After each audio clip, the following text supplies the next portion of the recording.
Well, you've heard it before. Don't text and drive. But now car manufacturers are making it easier to do that, and a lot more, all with the use of your voice. WENY's Leanne DeRosa learned all about some of these systems and also explored just how safe they really are. Leanne?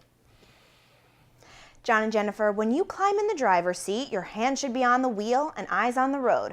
But then you decide you want to change the radio station or turn up the heat, so you reach for those dials. And then to top it all off, your phone starts to ring. And within seconds, your mind has completely wandered.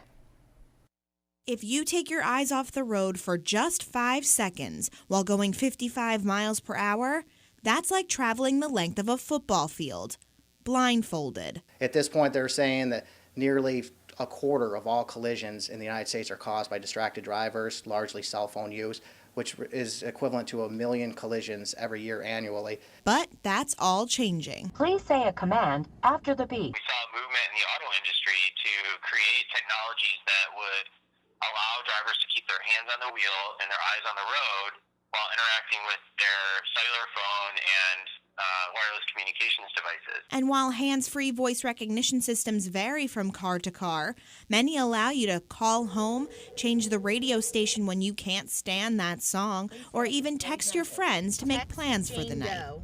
What time are you done with work? ?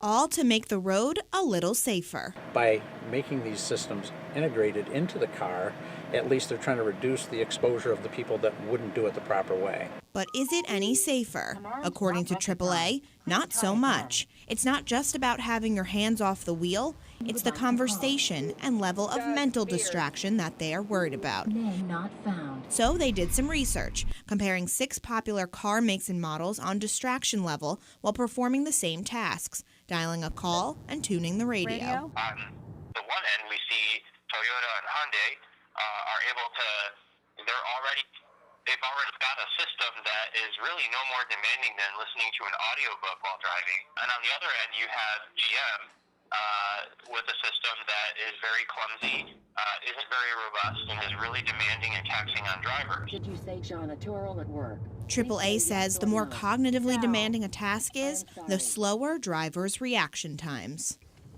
You could keep your hands can be on the road or on the wheel, and your eyes can be on the road, looking directly in front of you. And a pedestrian can walk out in front of you. A light could turn red. There could be a stop sign. You're looking right at it, and you just don't see it. And it's because your brain is processing other information. There's a stop sign. Sorry, guys. AAA also looked at distraction level by task, adjusting the radio or temperature being the least distracting, all the way up to Apple's Siri being the most. So I gave it a try myself, driving about 20 miles per hour on local side streets, putting Siri to the test. Take me to the Elmira police station. Getting directions to Horsehead's Village of. No, cancel. And while Siri got my voice dialing and texting commands almost fully correct, she didn't do so well in other areas. Starting route to Horsehead's Village of. No. West on Catalpa Drive. Cancel. Forcing me to abandon voice commands and physically grab the phone to fix her mistake, which is illegal. At this point, those hands-free device, such as Bluetooth or any of the other new technologies that are in the car, are at this point not against the New York State Vehicle and Traffic Law. New York State has some of the toughest laws in the nation on distracted driving, and Governor Cuomo just increased the penalties this month, ranging from fines up to $250, 5 points on your license, or even suspension. The state police say whether hands-free or not, it's always the driver's responsibility to operate their vehicle safely. Talk to you later. All right. Okay. All right. Bye-bye. AAA recognizes this type of technology isn't going away and will only continue to advance. So they hope research inspires car manufacturers to make these systems less mentally demanding to the driver. But ideally, they say it's just best to hang up and drive. In the studio, Leanne DeRosa, WENY News.